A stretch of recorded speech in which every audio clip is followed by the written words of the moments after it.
Sala TUSP, o podcast do teatro da Universidade de São Paulo. Uma sala virtual onde a gente conta histórias da história do teatro. Olá, ouvintes do Sala TUSP, nossa sala virtual, onde a gente conta histórias das teatralidades brasileiras. Histórias da história das teatralidades brasileiras. Eu tenho esquecido dessa história dupla que tem. Estamos aqui, eu em São Paulo, hoje não estou em minha casa, estou no Auditório Camargo Guarnieri, onde é o meu novo posto de trabalho. Fiquem sabendo que nós temos uma sala do TUSP aqui no campus da USP, estou muito feliz. E estou conectada, como sempre, com Francisco Pérez, o homem. Epíteto novo esse, hein? Bom dia, Maria, bom dia, ouvintes da Sala TUSP. Hoje é um dia muito especial, porque Maria está no trabalho, no novo posto. Eu estou em casa, porque hoje eu resolvi fazer um abono para trabalhar dentro de casa, num ambiente melhor. E estamos conectados com duas das pessoas que eu mais amo no mundo. Vocês já vão saber, porque possivelmente ninguém leu nada e é um suspense, né? Vamos apresentar agora. Tantã. Vocês não têm a menor ideia de que assunto falaremos, nem com quem, mas nós falaremos com Karina Ribeiro Yamamoto. Oi, Karina! Está em São Paulo, está no Tocantins. Estou em São Paulo, estou afastada neste momento em São Paulo, fazendo doutorado e cuidando de duas crianças. Sim, porque a pesquisa para nós mulheres alia maternidade e resumos e abstracts e etc. e lates e crianças que latem também, etc, etc. Ai, que bom estar com você hoje, Karina. Muito feliz. Eu vou te apresentar. A Karina, ela fez graduação e mestrado na ECA, na Universidade de São Paulo, um mestrado com orientação da Maria Lúcia Pulpo, e está fazendo doutorado pela Unicamp atualmente, por isso que está em casa se dedicando aí à pesquisa além da maternidade. A Karina, ela é professora de magistério superior na Universidade Federal do Tocantins. Incrível.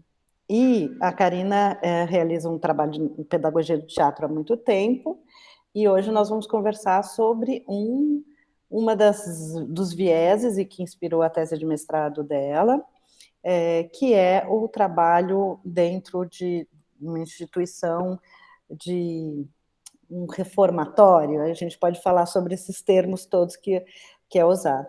Na verdade, é um trabalho feito na Fundação Casa, na unidade de Pirituba, e aí a gente vai conversar, como a gente fez na semana anterior com o Vicente.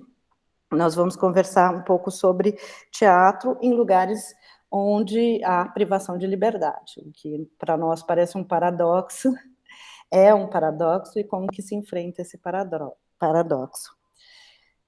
Querida, eu acho que você pode começar contando o que é essa sua experiência e falar um pouco sobre exatamente essa palavra reformatório, o que significa. Bom dia, que aqui é bom dia. Obrigada pelo convite. Gente, é muito feliz estar aqui falando com vocês. É muito estranho estar falando com o Chico, porque o Chico é meu colega de graduação e a gente é super amigo.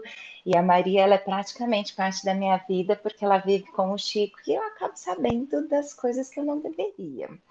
Mas hoje nós vamos conversar sobre um assunto que ele é, eu diria até bastante polêmico, né?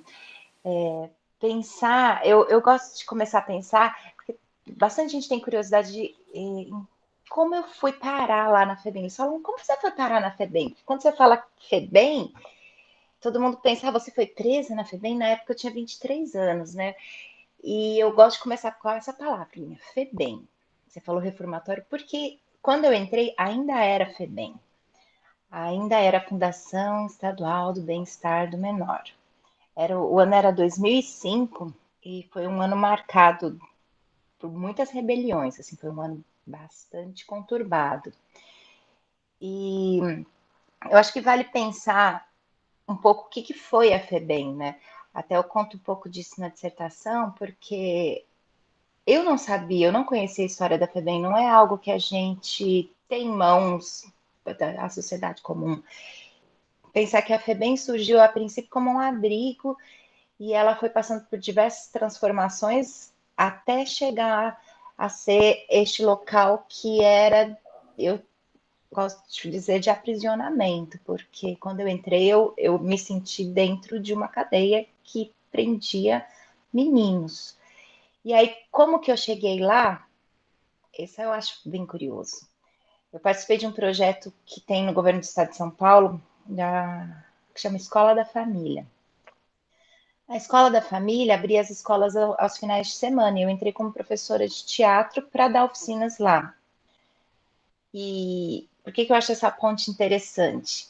Porque eu levei um ano para conseguir estabelecer um trabalho na escola de aceitação do fazer teatral, porque nem sequer eles conheciam o teatro, eles nunca tinham ido ao teatro, o teatro não chegava lá. E a escola que eu trabalhava era uma escola que ficava no bairro de Perus. É um bairro até hoje bastante violento, na época era bastante violento também. Para ficar na escola, demorou uns 4 meses, a gente teve que estabelecer uma parceria com a comunidade, aquela comunidade específica era regida pelo tráfico, e depois, assim, quando eu cheguei ao final do ano, que eu consegui concluir 2 cursos, que eu não podia chamar de curso de teatro, não se chamava curso de alongamento para a terceira idade, e o outro se chamava curso de lazer para crianças, onde eu trabalhava jogos e fazeres teatrais, nos dois, mas se eu chamasse de teatro, eu não tinha inscrição. Só que eu não consegui concluir com uma grande apresentação, então eu não consegui fazer a renovação do meu contrato junto a esse programa, porque eles não conseguiam ver como um trabalho valioso. Se não tem apresentação de teatro para eu fazer no final do ano, para mostrar o meu trabalho na diretoria de ensino, ele não é um trabalho consolidado, ele não é um trabalho válido. E a supervisora já tinha me avisado disso, que provavelmente meu contrato não ia ser renovado. E eu falei, poxa, eu acreditava na época, gente, que trabalhar com projeto era muito mais legal do que trabalhar em sala de aula. Porque eu achava que a sala de aula ia me limitar e o projeto eu ia poder fazer o que eu quisesse. E essa coisa de recém-formado, que a gente acredita que vai mudar o mundo, que você vai poder fazer o teatro que você acredita, no lugar, não importa o lugar. E aí eu falei, não, então eu quero conhecer dentro da diretoria que outros projetos são esses. E tinha um projetinho lá que eles falavam, você tem que ver os projetos da pasta. Eu falei, mas que pasta? Você pega uma pasta e olha os projetos que tem dentro da pasta. Eu falei, tá, e onde tá essa pasta? Tá ali a pasta. E me entregaram literalmente assim, uma pasta. E tinha um projeto que chamava Projeto FEBEM, era um dos projetos da pasta. Eu falei, mas o que é isso? Eles falaram, você vai dar aula dentro da FEBEM como se fosse escola formal, mas ela tem a particularidade de ser projeto, então você pode atuar de forma diferente do que você atuaria numa escola comum, numa escola normal. Eu falei, então eu vou me inscrever neste projeto. Falei, parece ser interessante. Eles falaram, é uma escola dentro da FEBEM com outras características por ser em ciclos, então você tem um tempo de aula maior. Falei, bacana. Me inscrevi nesse, já sabendo que provavelmente eu não voltaria para a escola da família. Só que eu não recebi resposta nenhuma. Depois de um tempo, eles me ligaram e falaram, então, você não vem para o projeto da FEBEM? Eu falei, mas eu me inscrevi, não publicaram nada, ninguém me ligou. Não, você foi selecionada no dia que você se inscreveu. Eu falei, mas como que eu fui selecionada? Não me falaram que tinha que passar, né, por uma avaliação. Ele falou, não teve, porque não tem outro professor de artes há muito tempo. Assim, você se inscreveu, você é a única inscrita, você é Tipo assim, você se inscreveu, você escolheu. Era um golpe, praticamente. Assim. Quem que vai ser a pessoa que vai abrir essa pasta e escolher isso? O que é um absurdo, porque é um trabalho absolutamente incrível, difícil, mas acredito recompensador, pelo menos para as coisas que a gente acredita, né? Sim. Aí eu falei, bom, ok, então como é que eu tenho que fazer? Eu não fazia ideia de para onde ir, como ir. Eles falaram, você vem para a diretoria de ensino, que a gente vai te dar um formulário e você vai entregar lá na unidade, se apresentar para sua nova coordenadora. Falei, certo, quando isso? Hoje à tarde. Era de manhã. Falei, ok, então vamos lá, né? Fui para a diretoria, peguei o documento, me apresentei na unidade da FEBEM, que eu ia trabalhar, a unidade Pirituba, e eles falaram, você vai chegar lá, se apresentar, conhecer a coordenação, ela vai te mostrar como é o trabalho, te passar a grade horária, né, de atribuição de aulas, quais são os seus horários, e aí você começa na semana seguinte. Era uma quinta-feira. Falei, ok. Cheguei lá, me apresentei. Falaram, ah, você que é professora de artes, cadê seu avental? Eu falei, mas que avental? Não, aqui as mulheres têm que trabalhar de avental, porque elas precisam cobrir o corpo. Eu falei, tá, mas para que eu tenho que cobrir meu corpo? Não, você não pode entrar no pátio sem avental. Você não tem avental? E eu pensando, falei, gente, eu vim dar aula, não tenho um avental, assim, eu não sei para que Só serve um para quem, avental. para as pessoas mais novas, né? É curioso ainda falar numa mulher um avental. Você pensa que é um avental de cozinha, não é um avental de professora, né? Que era muito Um característico. jaleco, né? Jaleco, é. Ou tem um Jaleco. outro, é jaleco, é. Jaleco É. branco, ou tem. Mas as mulheres geralmente usavam aquele aventalzinho de sem manga, mas de botãozinho, com grandes bolsos, onde ela pode pôr seus pedaços de giz. Então, no É caso, quase uma burca, né? Uma mini burca uma para mini esconder o burca. No corpo. caso, era um jaleco desses médicos mesmo, com manga e 2 bolsos na frente, coberto, e eles pediam para a gente comprar um número maior que o nosso, que era para ficar bem largo. Então, me emprestaram um jaleco para poder entrar no pátio, e eu acreditava que eles iam me mostrar as salas de aula. Eu nunca tinha entrado numa unidade da FEBEM. E aí eles falaram: ah, então, aqui é a sua sala de aula, esses são os seus alunos. Termina em 40 minutos, você está atrasada, pode começar. E eu fiquei lá dentro com os meninos. Eu falei, bom dia, eu não sabia que eu ia dar aula. Eu entrei no pátio, virei à direita, virei à esquerda, entrei numa sala e fiquei com 5 garotos com cadeiras empilhadas em cima de uma mesa, se equilibrando em cima da cadeira. E eu parada na porta, sem entender, sem saber.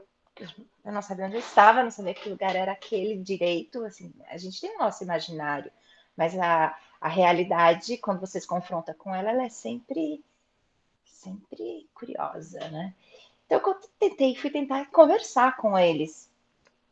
E eles estavam ali brincando e se equilibrando. Eu falei, mas isso é uma proposta? O que vocês estão tentando fazer aí? E eles não falavam comigo, simplesmente. Eles começaram a me ignorar. E eu não sabia como é que age aqui. É uma sala de aula, não é? Era um espaço de 2 por 2, com uma janela de grades fechadas e uma porta de metal que o funcionário fechou atrás de mim. Então, eu estava dentro de uma sala com 5 moleques que empilhavam cadeiras, parados lá em cima, numa sala trancada, minúscula. E que não queriam falar comigo. Falei, bom, vocês não querem conversar? Eu falei, eu não sei onde eu estou direito. Falei, talvez vocês possam me ajudar. E eles falaram, a gente está aqui brincando, não sei o que. Eu falei, tá bom. Que idade eram? Eles tinham entre 14 e 17. E aí, aos poucos, eles ficaram ali, equilibrando. Falei para eles, sabiam que tem uma vertente das artes plásticas que chama instalação, que às vezes eles pegam coisas que são comuns e vão transformando em outras coisas. Falei que é tipo o que vocês estão fazendo, né? Vocês pegaram as carteiras, estão aí empilhando, tentando se equilibrar. Falei, também tem a performance. A performance, ela se ousa a fazer coisas que não são muito do cotidiano. Falei, vocês sabem, mas vocês estão fazendo uma proposta artística e eu sou professora de artes, então eu acho que eu estou conseguindo ver essa proposta de vocês. Aí eles ficaram parados, assim, olhando para mim. Falaram, tá bom, senhora, tá bom. Desceram as carteiras, sentaram nas carteiras e falaram, vai, o que a senhora tem para falar? Falei, gente, desculpa, eu não tenho nada para falar, mas se vocês quiserem saber sobre performance, sobre instalação, eu posso contar um pouquinho para vocês. E aí passaram-se os 40 minutos que a gente ficou conversando e eu só fiquei falando sobre performance e instalação, ou lembrando de coisas, porque eu realmente não estava preparada para dar aula naquele momento. E por que eu gosto de contar esse histórico? Que é para a gente entender também como que as pessoas são recebidas lá. Por que não tinha nenhum professor inscrito? Porque você chega num lugar que você não conhece, assim, todas as outras escolas, quando eu cheguei, tinha uma coordenadora pedagógica que me recebia e me mostrava a escola, me dizia como funcionava ali, ou pelo menos, ou como ela entendia aquele funcionamento, quais eram as regras. E isso não aconteceu comigo na FEBEM. Porque quando eu cheguei lá, existia um desespero incrível das pessoas de se livrarem da possibilidade de estar com os meninos. Eles queriam que os meninos ficassem com alguém. Do mesmo jeito que às vezes a gente tem a sensação que precisa de uma babá, às vezes eu me sentia como uma babá para os meninos não fazerem bagunça, assim, bem entre aspas. E aí a gente fala a palavra reformatório, que é como a FEBEM foi pensada a partir do momento que ela se tornou uma unidade de acolhimento a menores infratores, era no sentido de reformar. Então, eu acho que quando a gente, se alguém me perguntar por que eu fui parar lá dentro, eu acho que é porque eu escolhi lá atrás fazer teatro, e não fazer um teatro comercial. Eu escolhi fazer teatro, eu escolhi ser professora. Isso para mim não é, ser professora nesse caso também não é um acidente, é uma escolha. Eu acho que ser professora é uma forma da gente horizontalizar os poderes, os saberes, da gente horizontalizar inclusive os afetos.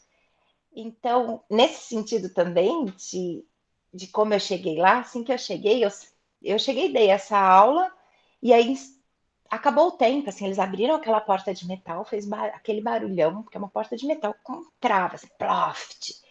Eles abriram a porta porque deu o horário, o funcionário falou, a senhora pode sair, já acabou sua aula. E eu olhei para os meninos e falei, gente, obrigado pelo tempo de vocês, e saí, e aí não tinha ninguém, eu não sabia se era para eu sair do pátio, se era para eu terminar de conhecer a unidade, eu saí andando. Falei para os meninos, vocês podem me mostrar aqui o espaço? Eu não conhecia ainda. E aí eles começaram a me mostrar que tinham outras salas de aula, onde eles dormiam, que era chamado de módulos. E conheci este pátio, eram 2 pátios, né, dentro dessa unidade. E quando eu saí, depois de um tempo, depois de muito tempo, 3 meses depois, por aí, eu descobri que a partir desse dia, na verdade eles fazem isso com todo mundo que chega, tinha a aposta dos meninos, a aposta dos professores e a aposta dos funcionários para ver quanto tempo eu ia durar lá dentro. E esse tempo tem a ver no sentido de que, será que ela consegue dar uma semana de aula? Será que ela consegue dar 2? Que é essa estigmatização dos. Porque assim, eu não sabia nada do lugar, eu não sabia nada de ninguém que estava lá dentro, porque não teve esse momento Então, na verdade, de chegada. não era exatamente um acaso que isso aconteceu, era praticamente uma armadilha mesmo. Vamos ver como é que ela lida com essa situação. Né? Só que eu acho que nesse sentido nem era uma armadilha pensada, era simplesmente assim que eles tratavam todos os professores que chegavam. É um Aí alguns outros mecanismo, né? professores. É um mecanismo Porque de era assim que os teste. meninos eram tratados, era assim que as relações aconteciam, era na Karina, dureza. tem uma coisa bem interessante, assim, eu acho que a gente conversou um pouco com o Vicente Concílio sobre isso no sistema prisional, daí já de maiores de idade, enfim, porque, nesse caso, a Fundação Casa está funcionando como sistema prisional de infratores, né, como uma medida punitiva e de, teoricamente, reinserção social, mas que a gente conversou sobre essa questão da regra e como, e eu acho que tanto o Vicente como você trabalham com o jogo teatral e, portanto, trabalham com a manipulação das regras, né? Vamos dizer, o mecanismo das regras. E aí você fala no seu trabalho sobre a regra escrita e a regra não escrita. E eu fiquei bem curiosa com isso e como que se isso interferia no modo deles jogarem. O fato de conviver muito com a regra. Uma curiosidade que me deu agora, assim, acho que a gente pode até pensar junto. Assim. Nesse sentido, eu acho que isso tem a ver com a questão da confiança, né? De como é que a gente, enquanto professor, estabelece uma confiança com quem você está trabalhando. Eu vou fazer um breve histórico, que assim, 2005 era a FEBEM, 2006, quando eu voltei depois do recesso, era a Fundação Casa. Nós recebemos alguns manuais de adaptação para mudar o sistema de trabalho. Então, teoricamente, os dois atendiam ao Estatuto da Criança e do Adolescente, mas quando era FEBEM, eu precisava cumprir meu tempo lá dentro, ninguém observava direito o que eu estava fazendo. E eu ficava a portas fechadas com eles. E ninguém sabia o que acontecia lá dentro. Quando eu cheguei em 2006, tinha se tornado Fundação Casa. As paredes tinham sido pintadas, a porta ficava aberta agora. Para eu entender o que tinha mudado, eu tinha que ler o manual Sinase. E aí eu tinha que seguir as regras estabelecidas pelo Sinase. Essas eram as regras da instituição naquele. Mudou, tá? Mudou. Você chegou lá, recebe o manual e mudou. Então você tem que agir diferente. Só que o cotidiano ele não é diferente, assim, tão diferente. As que eu chamei de regras não escritas são as regras internas entre eles.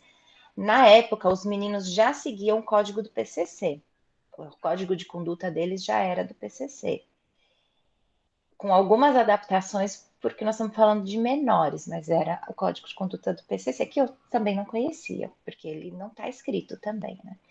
Quer dizer, agora tá, tem 2 trabalhos que eu acho que vale a pena ler sobre as regras de conduta do PCC dentro do sistema prisional brasileiro. Assim. Então, eu acho que essa grande dificuldade, ela cai, eu falo no estabelecimento de confiança, porque quando você fala é um paradoxo a gente querer fazer teatro num local onde os meninos estão, onde a pessoa está aprisionada, no caso os meninos, porque a gente está falando de liberdade quando teoricamente ela não existe, né? E eu acho que a gente tenta criar fissuras ali, eu acho que esse é o trabalho do professor. E as fissuras, elas também têm a ver com brincar com essas regras.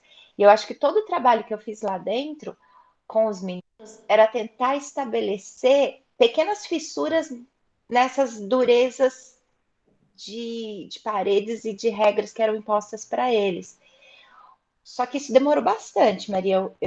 Passou 2000, eu falo de passou 2005, que ainda era FEBEM, chegou em 2006, que era a Fundação Casa, paredes pintadas, portas abertas, manual de Sinase.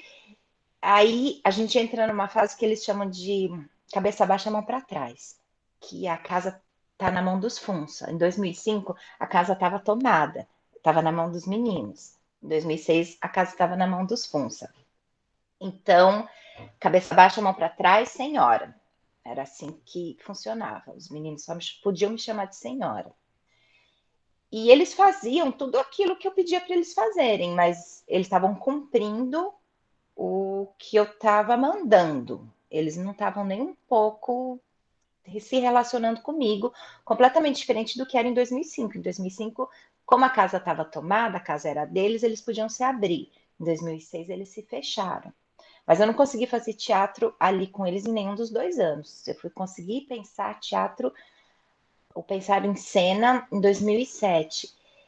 E eu acho que tem a ver com esse estabelecimento de confiança que era das regras que eles tinham entre eles, os meninos, para eu também, no meu tempo de entender essas regras, o tempo de eu entender as regras da instituição.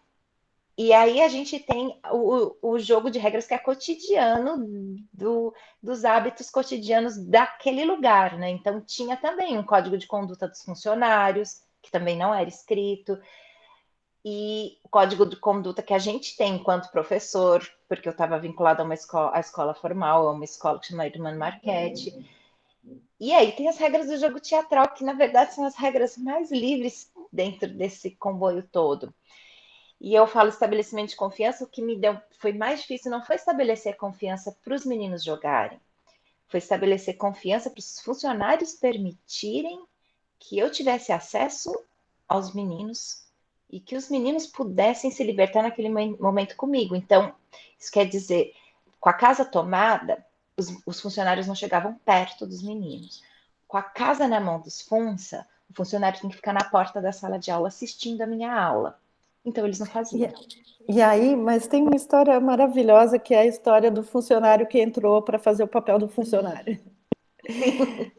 Conta essa história, que daí eu acho que ela também faz um gancho para a gente entender como é que as relações... Isso é muito complexo, acho que não tem resposta, mas tentar aventar para quem está ouvindo, e que nisso se junta muito com a própria arte contemporânea em questões que a gente tem hoje, mas eu acho que nos trabalhos com pessoas mais vulneráveis, fica muito explícito isso, que é como lidar com ficção e realidade num trabalho com esse público específico, mas num trabalho de pedagogia teatral.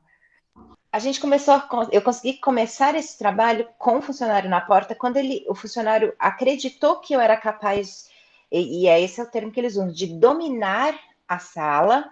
Ele começou a me deixar sozinha com os meninos, porque eu dominava, então os meninos não saíam correndo, os meninos não fugiam de mim. Então, ali eu comecei a querer ver quais eram os interesses dele, porque eles, enfim, eu acho que quando a gente chega para dar aula, a gente precisa estabelecer essa troca. O interesse deles era falar do cotidiano deles e fazerem as críticas deles, só que eles também não queriam experimentar isso em cena. Então nós começamos a escrever, e eu escrevia na lousa, eles copiavam, e aí eles falavam do cotidiano, de como era a vida ali, a gente foi ensinando eles a como escrever possibilidades de roteiro, e aí tinha um personagem que era o Funça, porque a realidade é da FEBEM, então tem os meninos, tem os Funça, que são os funcionários de contenção, tem o setor pedagógico, mas o grande problema deles é, quando a gente resolveu levar esse texto escrito para a cena, quem vai fazer o personagem do Funça? Porque o Funça é a figura do opressor, né? Ninguém quer representar o opressor. E tinha um funcionário que ele era mais fácil de lidar do que alguns outros. Ele estudava, ele estava estudando, acho que sociologia, inclusive, ele fazia faculdade de sociologia. E ele viu o texto na lousa e falou: vocês estão fazendo essa peça, eu posso participar? E os meninos se davam bem com ele, eles falaram: só se você fizer o Funça, você vai ter que ser o Funça. Eu não lembro exatamente como aconteceu. E ele falou: não, eu faço o Funça. E ele entrou no espetáculo para fazer o próprio personagem. E nesse sentido, isso foi bom, inclusive, para os meninos. Os meninos se sentiram mais confortáveis de fazerem eles mesmos, já que o Funça poderia fazer ele mesmo. E eles não teriam que fazer. É muito doido como eles separam, eles não conseguem separar nesse sentido da realidade da ficção. Porque isso eu acho que eu consegui trabalhar com alguns deles tempos depois, porque eles não se permitem acessar o que a gente chama de lúdico, né? O lúdico não faz parte da realidade deles. Eles conseguem levar para a cena o que eles vivem no cotidiano, porque eles acham que acessar coisas às quais eles nunca, de fato, vão ser materiais para eles, sonhar com outras coisas, eles falam que não vai levar a nada, porque essa não é a realidade deles e nunca vai ser a realidade deles, porque eles entendem que a realidade deles não vai mudar. Eles estão presos, daí eles vão sair, eles vão voltar para o lugar de onde eles vieram, que geralmente são comunidades carentes. Se eles não conseguirem emprego, eles vão voltar para o tráfico, isso na grande maioria. E aí eles vão ser presos de novo. Então, por que eles vão imaginar uma outra realidade se não vai mudar nada para eles? Agora, isso para a gente é um nó absoluto, né? Assim, para as crenças da própria pedagogia do teatro. E todo esse esforço, eu tenho repetido muito no momento atual de terror assim, que a gente vive, né? De miséria absoluta, de autoritarismo e tal, que se a gente não investir no imaginário e no discurso simbólico e na possibilidade de fabular algum futuro, que o Márcio Meirelles falou que, na verdade, o pior momento é o que mais precisa de utopia, ao contrário do que a gente imaginaria. Não, então a utopia morreu, porque nós estamos realmente lascados. E ele diz, não, é agora que é necessário utopia, agora que é necessário o impossível. E aí a gente fica nesse dilema. É saudável para eles mostrar que o impossível é possível ou não? Até que ponto, como a gente não tem capacidade de mudar a realidade deles, é interessante mostrar essa possibilidade, ou existe uma crueldade em mostrar essa possibilidade? Olha só, é bem louco. Ou ainda, será que não é exatamente a falta de fabulação que leva a essa realidade absurda de miséria e opressão? Eu acredito que é a falta, essa tua terceira possibilidade, é a falta de fabulação, porque depois de 2007, em 2007, final de 2007, começo de 2008, um grupo, eu consegui estabelecer um grupo onde eles se permitiam adentrar este outro universo que não era real. E por que eu acredito que isso era bom? Porque nas cartas que eu recebi deles, eu estabeleci um sistema de protocolo, né? A Ingrid chama de protocolo, na época eles chamavam de diário de bordo, e alguns falavam que eram as cartas para a professora, que eram as formas de desabafo, porque as cartas vinham para mim, ninguém via. Eles podiam entregar direto para mim e eu podia trazer para casa.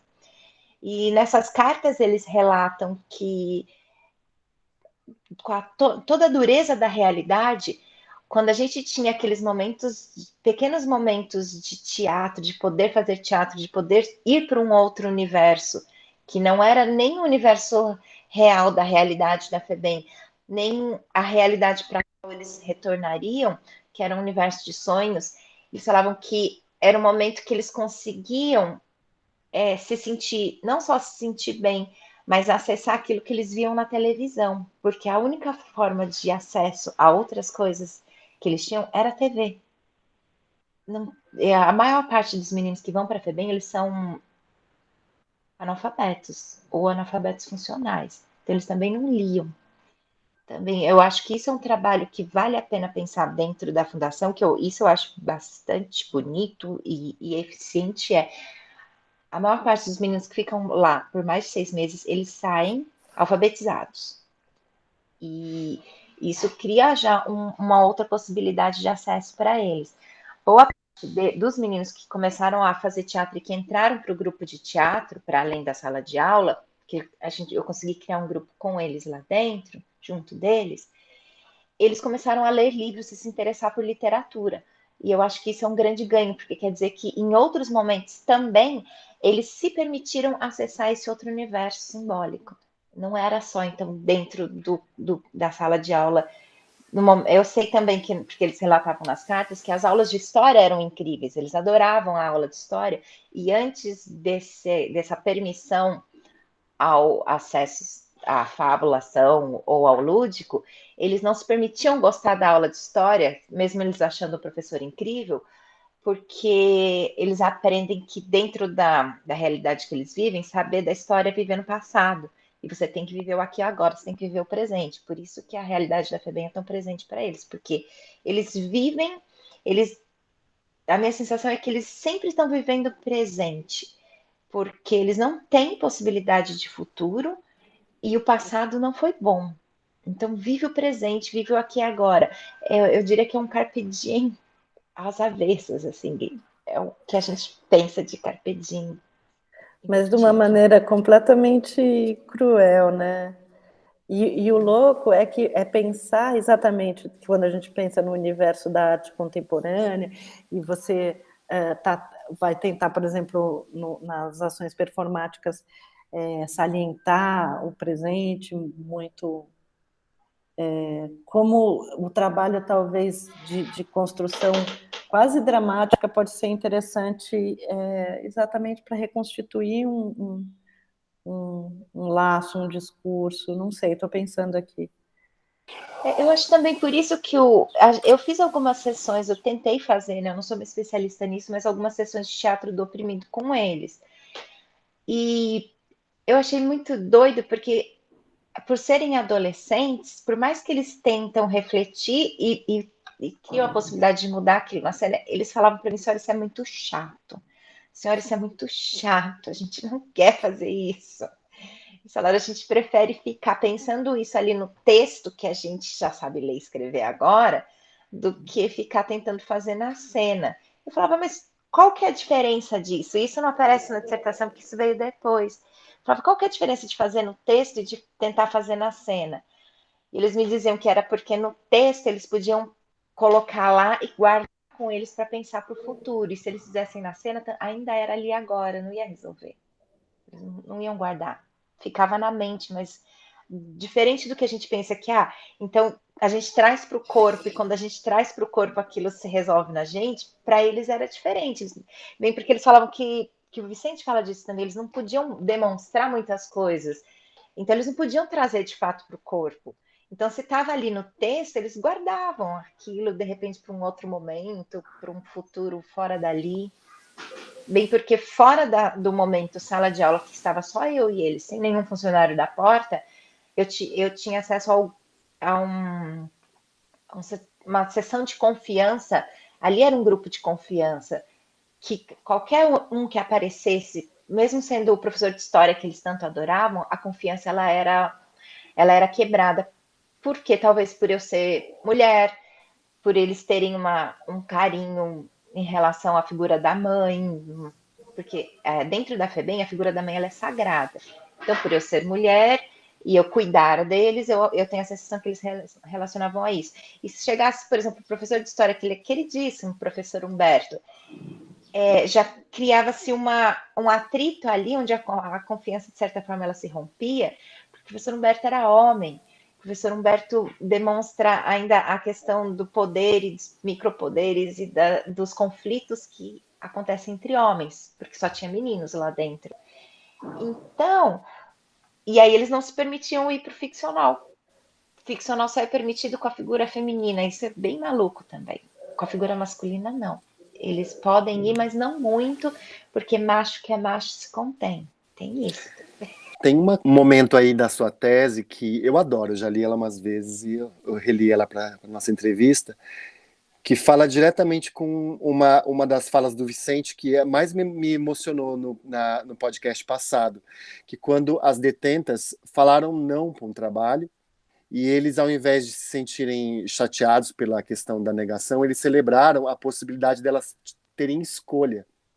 E aí então isso ficou muito marcado para mim, que eu falei, nossa, que bacana, a gente num momento prisional onde tudo é determinado para o recluso, elas tiveram um momento de escolha.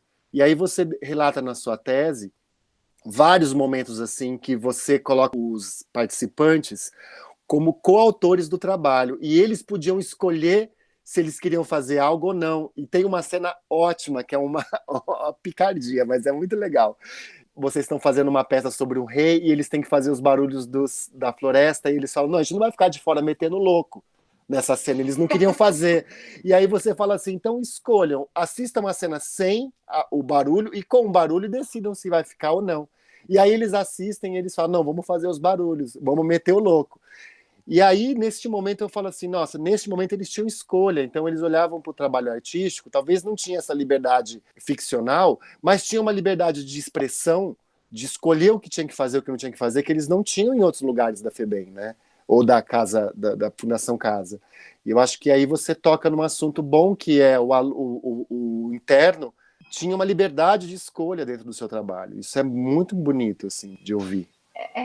Eu diria, Chico, que isso também, sim, e tem uma outra coisa que eu acho que vale salientar também, que tem a ver com o motivo de eu ter parado de dar aula na FEBEM. Eu consegui estabelecer lá, e não é eu consegui, é um grupo, é sempre junto, né? Então, os meninos, eles mudavam muito, mas o grupo de funcionários, ele vai ficando de acordo com o diretor que está lá, ou a diretora que está presente na casa, né? Que é como eles chamam, na casa, na unidade. Então, eu acho que o trabalho teatral ele foi avançando e foi ganhando espaços porque eu estava alinhada com o pensamento da direção da unidade na época. E eu quero levar isso porque a direção da época era o Alexandre, eu não me lembro o sobrenome dele, ele estava tão disposto, ele assistia às apresentações, às vezes ele aparecia nos ensaios, ele estimulava que os alunos fizessem teatro, ele permitiu eu criar um grupo de teatro para além da sala de aula. Eu trabalhava voluntariamente, mas para mim era importante que existisse aquele grupo de teatro lá dentro. Ele concordou comigo em levar os meninos para ir no Teatro Oficina assistir Os Bandidos. Ele foi junto. E eu acho que esse tipo de coisa só acontece em conjunto. Então, a gente teve um grupo de funcionários, um grupo de educadores, mais a direção da casa, que se permitiram, tipo, ir ao Teatro Oficina. A gente sabe o que significa o Teatro Oficina da nossa sociedade. Imagina para uma fundação como é a Fundação Casa. Sim, não era qualquer espetáculo, né? Esse Chile Não, que era eles muito, foram muito assistir Os forte, né? Bandidos. E o que eu acho importante era à noite.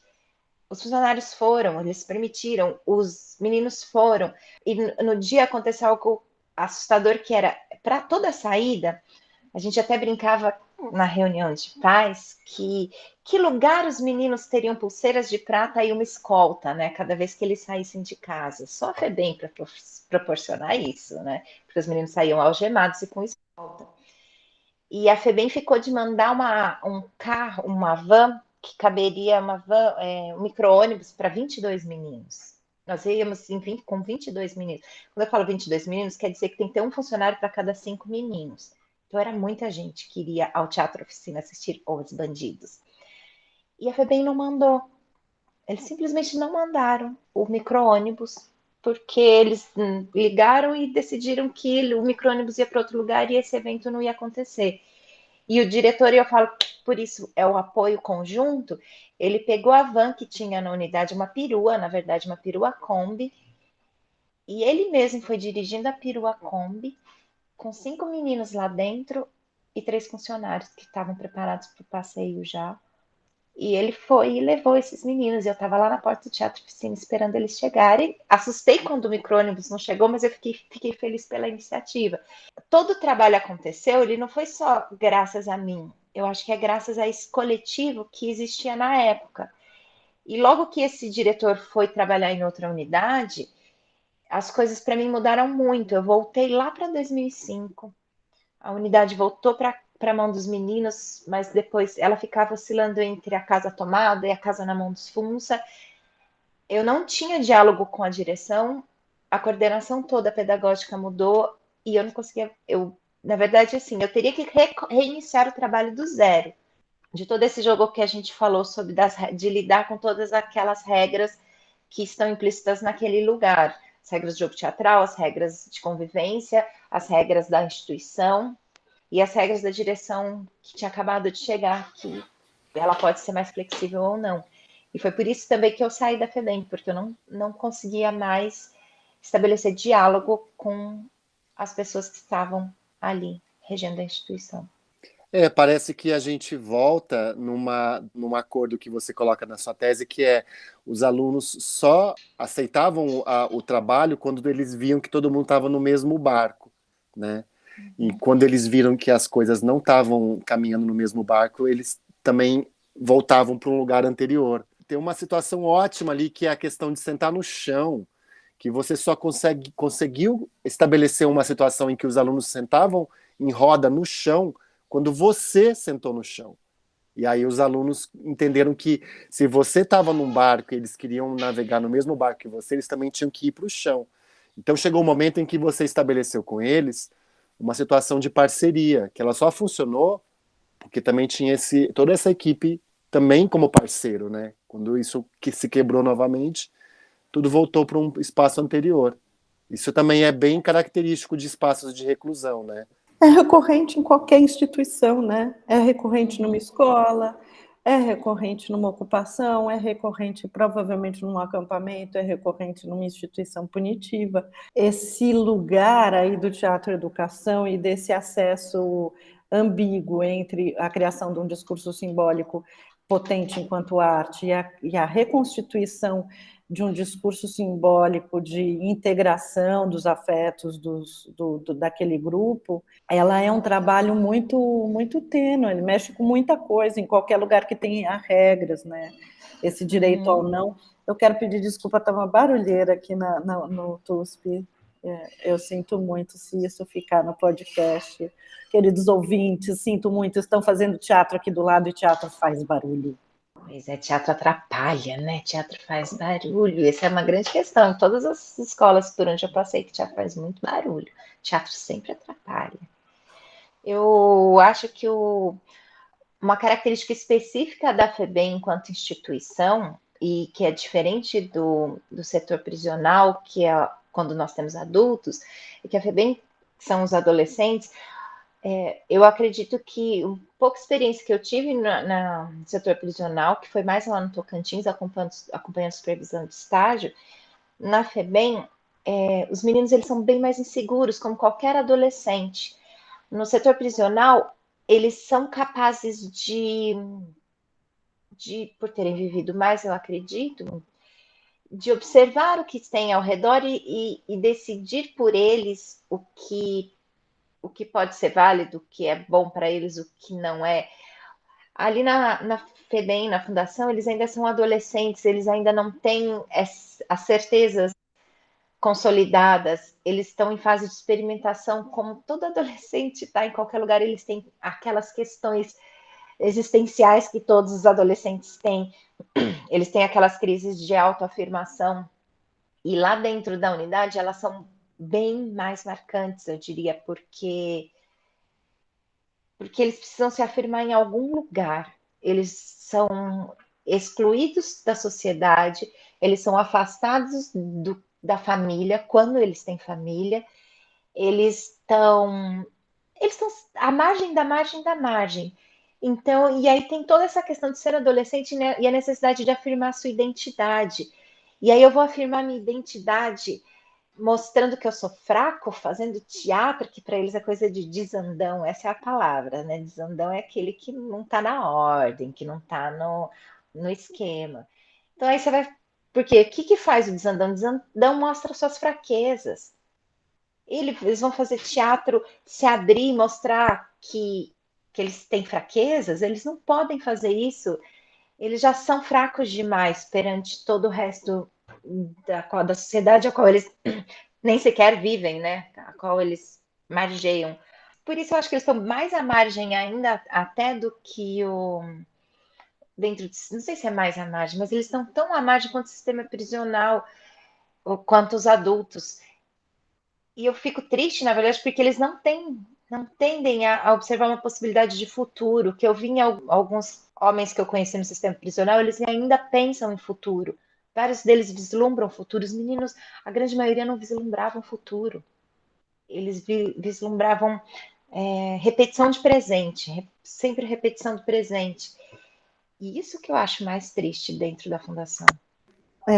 Não, é muito forte isso, e muito, muito forte no sentido político, no sentido humano e no sentido artístico também, né? O que é viver no absoluto presente, aprisionado nesse absoluto presente. Acho que diz muito, apesar de para pessoas que nunca se imaginaram com restrição de liberdade, diz muito sobre as restrições de liberdade que a gente também vive enquanto país. Estamos no topo aqui do tempo, meu amor, mas assim, tão tocante tudo que a gente conversou, eu acho que sai um pouco aí do escopo que a gente normalmente conversa nos conteúdos históricos, enfim, mas trabalha com algo a se pensar muito importante e algo sobre o Brasil, porque é esse, vamos considerar, né, grande parte do nosso Brasil são esses, jovens negros, aprisionados, com problemas de sociabilidade, quando não mortos, né, então... Eu queria só dizer uma coisa, Maria, que a gente a gente se forma em licenciatura, e quem se forma em licenciatura em teatro, a gente sai achando que a gente vai fazer 1000 experiências, principalmente do teatro contemporâneo, independente do lugar que a gente for. E eu acho que quando a gente chega na realidade, independente da realidade que seja essa, seja uma escola particular, seja uma escola formal estadual, municipal ou mesmo a fundação, eu acho que é quando a gente se confronta com a realidade do que é pensar pedagogicamente o teatro. E pensar pedagogicamente o teatro, pelo menos para mim, hoje em dia, é lidar com afeto. E o afeto não precisa necessariamente mais ir para a cena, pelo menos para mim. Às vezes a cena ela se dá nessa questão da performatividade de afetos da relação com o outro. E eu acho que isso a FEBEM deixou muito claro para mim, que teatro na escola, teatro na comunidade, ou pensar o fazer teatral, ele é essa possibilidade de criar relações de afeto. E eu acho que a gente devia pensar um pouquinho mais nisso do que pensar em estabelecer cenas incríveis a serem apresentadas para alguém fictício. Era a minha pergunta, eu ia te perguntar o que isso ficou, qual era a reverberação desse trabalho na sua vida do cotidiano, mas você já respondeu isso de forma incrível. O afeto é mais importante que a cena. Eu acho, porque a cena só se dá no afeto, né? Não tem Sim. cena sem afeto. Se não é cena para quem? Eu faço no espelho.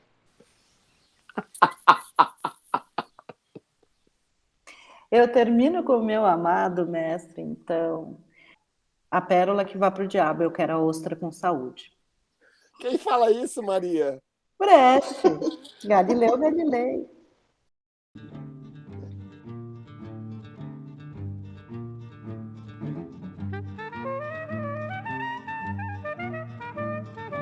Esse foi o Sala TUSP. Sala TUSP, o podcast do Teatro da Universidade de São Paulo.